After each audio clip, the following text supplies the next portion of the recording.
Hi అండి, welcome to my channel. ఈ video వచ్చేసి ఫోల్డింగ్ పర్స్. దీనికి లెంత్ వచ్చేసి 12 ఇంచెస్, విడ్త్ వచ్చేసి 9 ఇంచెస్ తీసుకున్నాను. Foam sheet, lining, main cloth first లైన్స్గా స్టిచ్ చేసుకొని దాని తర్వాత జిప్ అటాచ్ చేస్తున్నాను.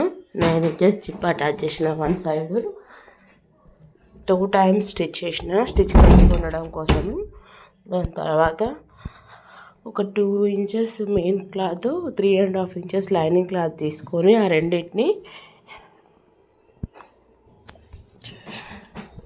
రెండింటిని వీడియోలో చూపిస్తున్న విధంగా అటాచ్ చేసుకున్న. మంచి సైడ్ అంటే 2 సైడ్స్ ఆపోజిట్ సైడ్స్ పెట్టి స్టిచ్ చేసుకొని దాన్ని జిప్కి ఇంకొక సైడు స్టిచ్ చేసి దాని లోపల వైపుకు మలిచి టాప్ స్టిచ్ వేస్తున్నా. ఇప్పుడు లైనింగ్ క్లాత్ అటాచ్ చేసినాం కదా, దాన్ని మనం పాకెట్కి యూజ్ చేసుకోవాలన్నట్టు. ఇప్పుడు రన్నర్ ఎక్కిస్తున్నా. రన్నర్ ఎక్కించిన తర్వాతకి లైనింగ్ క్లాత్ని కింది సైడ్కి ఫోల్డ్ చేయాలి. తర్వాత 4 ఇంచెస్ ఉండేటట్టు చూసుకొని లైనింగ్ క్లాత్ 4 ఇంచెస్ ఉండేటట్టు చూసుకొని పాకెట్ స్టిచ్ చేస్తున్నాను. లైనింగ్ క్లాత్ కొంచెం క్రాస్గా ఉంది, దాన్ని ఈక్వల్గా సెట్ చేసుకొని కింది సైడ్ ఫోల్డ్ చేసుకొని సన్నగా ఫోల్డ్ చేసుకొని పాకెట్ స్టిచ్ చేసేసాను.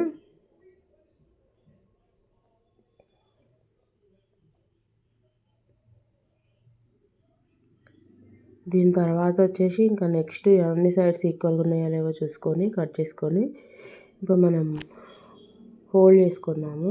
వీడియోలో చూపిస్తున్న విధంగా ఫోల్డ్ చేసుకొని అంతటా ఈక్వల్గా ఉందేమోనని చెక్ చేసుకొని అక్కడ వరకు ఒక పిన్ పెట్టి ఇటు సైడ్ అటు సైడ్ ఒక స్టిచ్ వేయాలి. దాని తర్వాత ఒక 1 ఇంచ్ 1.5 ఇంచ్ అట్లా క్లాత్ తీసుకొని చుట్టూ వీడియోలో చూపిస్తున్న విధంగా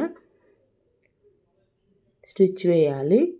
అక్కడక్కడ టక్స్ ఇచ్చి ఫోల్డ్ అవుతున్నాయా లేదా అని చూసుకొని మడిచి టాప్ స్టిచ్ వేసేసుకోవాలి.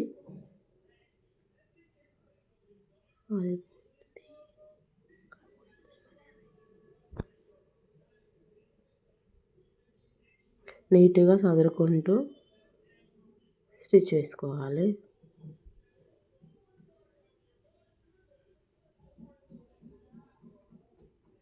అన్ని సైడ్స్ ఫోల్డింగ్ చేసుకుంటూ జస్ట్ పైపింగ్ లాగా ఉంటుంది.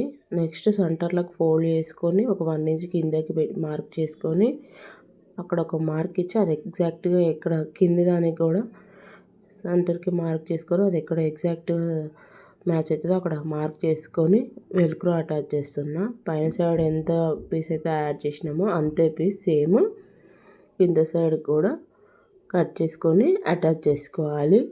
వెల్క్రో కాకపోయినా మ్యాగ్నెటిక్ బటన్ కూడా అటాచ్ చేసుకోవచ్చు. ప్రస్తుతానికి అయితే నేను వెల్క్రో అటాచ్ చేసిన.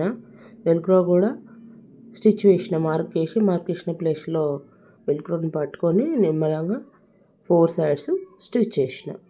జిప్ ఓపెన్ చేసి కింద సైడ్ కూడా వెల్క్రో పెట్టి వీడియోలో చూపిస్తున్న విధంగా అటాచ్ చేసిన. దాని తర్వాత అవుట్పుట్ అయితే ఇట్లా వస్తుంది. జిప్ వచ్చేసి మనీ పెట్టుకోవడానికి యూజ్ అవుతుంది. ఇంకా లోపల సైడ్ ఇంకో పాకెట్ ఉంది కదా, అందులో వచ్చేసి ఫోన్ పెట్టుకోవచ్చు. అవుట్పుట్ అయితే ఇట్లా ఉంది, folding purse. Thanks for watching this video. Please subscribe my channel.